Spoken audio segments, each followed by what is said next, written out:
Assalamualaikum warahmatullahi wabarakatuh. Nama saya Muhammad Desfarel Ramadan dari Prodi Administrasi Publik. Pandemi COVID-19 berdampak luas terhadap krisis kesehatan maupun ekonomi global sepanjang tahun 2020 lalu hingga tahun ini. Pemerintah negara-negara di dunia melakukan berbagai langkah mitigasi dan kerjasama untuk menekan penyebaran COVID-19 sekaligus mempercepat pemulihan ekonomi.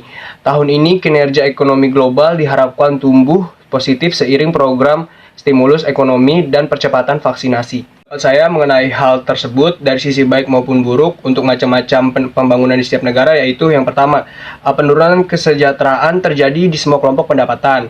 Kedua, terkena dampak negatif terhadap penduduk di bawah gaji kemiskinan dan rentan sehingga diperlukan target indikator perlindungan sosial sampai dengan tahun 2024, contohnya seperti bansos.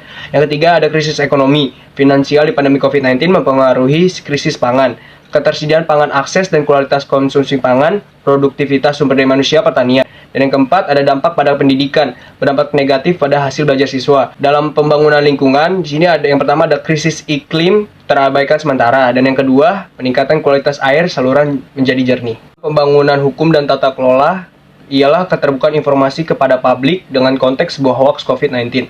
Pandemi menjadi momentum bagi kita semua untuk mengevaluasi aspek lingkungan, sosial, dan tata kelola dalam seluruh aktivitas ekonomi. Pandemi yang ada saat ini tidak boleh menurunkan semangat kita untuk mewujudkan target SDGs. Indonesia menekankan pentingnya kerjasama internasional, baik multilateral dan regional. Di samping penguatan ekonomi nasional dalam mendorong pertumbuhan ekonomi global di tengah tekanan akibat COVID-19. Pemerintah dan lembaga kajian strategis memprediksi Indonesia tumbuh rendah atau bahkan negatif di tahun 2020. Untuk itu pemerintah berupaya mengagendakan kebijakan normal baru agar dampak ekonomi akibat pandemi tidak sampai menimbulkan krisis yang berkepanjangan.